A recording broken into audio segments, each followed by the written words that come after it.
Ya, pemirsa, seperti apa konsep bela negara yang bisa diterapkan melalui selebritas dan influencer? Kami sudah terhubung dengan pengamat militer dan pertahanan ISES Hairul Fahmi dan anggota Komisi 1 DPR Laksono. Selamat malam, Mas Fahmi, Mas Dave. Ya, saya ke Mas Fahmi terlebih dahulu. Mas Fahmi, sebenarnya dari kacamata militer dan pertahanan, seperti apa sih peran para influencer dan selebritas yang bisa dimungkinkan dalam segi militer dan pertahanan negara? Sorry Mbak, agak kurang jelas tadi ada suara itu. Ya, Mas Fahmi, kalau dari segi atau dari kacamata militer dan pertahanan, seperti apa peran dari selebritas dan influencer yang bisa dimanfaatkan?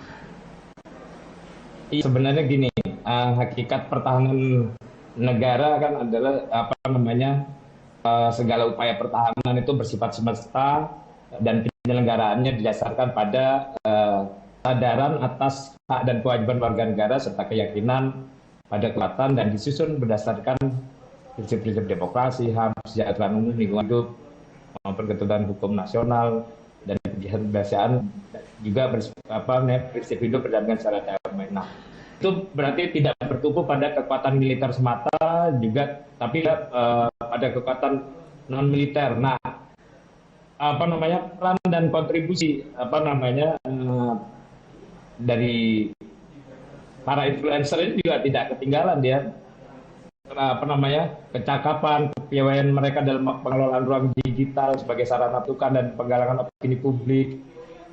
Itu saya kira penting ya dan sangat potensial berkontribusi bagi upaya-upaya penyebarluasan pesan-pesan kebangsaan dan bela negara. Nah, ini yang saya kira memang harus diapresiasi dan harus diwadahi ya. Apalagi saya sendiri juga selama ini memang mendukung dan bahkan menyarankan supaya pemerintah menyiapkan program-program menyangkut pembinaan kesadaran bela negara yang punya karakter milenial, kekinian, bahkan visioner ya, yang juga tentunya lebih segar, lebih menarik, lebih substansial gitu ya,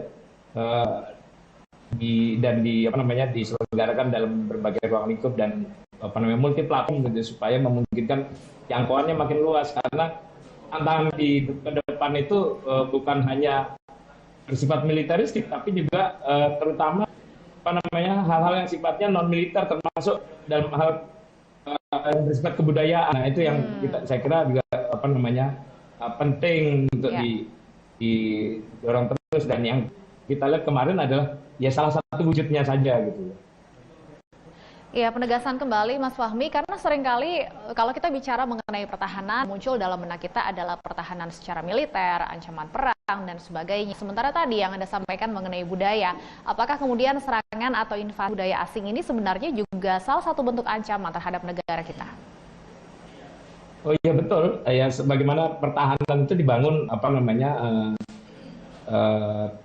ada yang sifatnya hard defense atau pertahanan yang bersifat keras gitu ya, ada juga bersifat lunak. Ini menyangkut dengan potensi ancaman ya. Potensi ancaman kita itu hanya bersifat keras atau aspek militer saja, tapi juga non militer. Nah, non militer ini yang sebenarnya lebih luas ruang lingkupnya ya, ruang lingkup amannya. Dia bisa datang dari aspek ideologi, politik, ekonomi, sosial, daya ya, dan lain sebagainya yang kira-kira itu justru lebih bermanfaat dan lebih menyangkut hajat hidup masyarakat. Baik, ya Mas Dev, kalau bicara mengenai bela negara bisa dilakukan dengan berbagai cara. Apakah kemudian influencer ini bisa dimaksimalkan perannya mungkin sebagai role model dalam bentuk bela negara bagi masyarakat Indonesia khususnya? Tentunya ya, influencer ini kan mereka memiliki dedicated follower yang sampai jumlahnya itu jutaan, kemudian kalau di total bisa sampai ratusan juta. Nah, mereka bisa menyampaikan pesan-pesan, menyampaikan informasi, ataupun juga yang mendidik, yang menghibur tentang hal-hal yang berkaitan dengan bela negara, hal-hal yang berkaitan dengan membangkitkan rasa-rasa nasionalistik kita, rasa-rasa patriotisme kita. Nah, khususnya di sini suara marching band bisa dipelanin nggak ya? Agak-agak nyaru suara marching band ya. Baik, jadi dengan adanya para influencer menyebarkan informasi-informasi tentang kegiatan yang dibangun oleh Keman yang merupakan bagian program dari pemerintah untuk terus memperkuat identitas negara, membangun rasa kecintaan kita. Dan juga kita harus ingat loh ya, bahwa penduduk Indonesia itu lebih dari 55% adalah generasi muda, Gen Z dan generasi milenial. Mereka sangat kritis dan sangat aktif di dunia digital. Nah, salah satu fungsi daripada para influencer itu untuk terus menyebarkan informasi-informasi agar generasi muda kita, jadi kita milenial kita itu tidak hanya berkutat dengan hal-hal yang budaya asing, apakah itu budaya K-pop kah, atau budaya barat, atau budaya-budaya lain. Bukannya itu sesuatu yang negatif, bukan itu sesuatu yang jelek, tetapi jangan sampai budaya kita semakin teriris dan itu berdampak kepada patriotisme dan juga nasionalisme kita. Jadi salah satu fungsi upaya daripada influencer itu adalah terus menebarkan benih-benih kecintaan terhadap bangsa dan negara dan juga kepada sesama. Begitu. Iya, Mas Fahmi, kalau tadi Anda sampaikan memang perang ini tidak melulu soal alutsista, tapi juga ada perang budaya.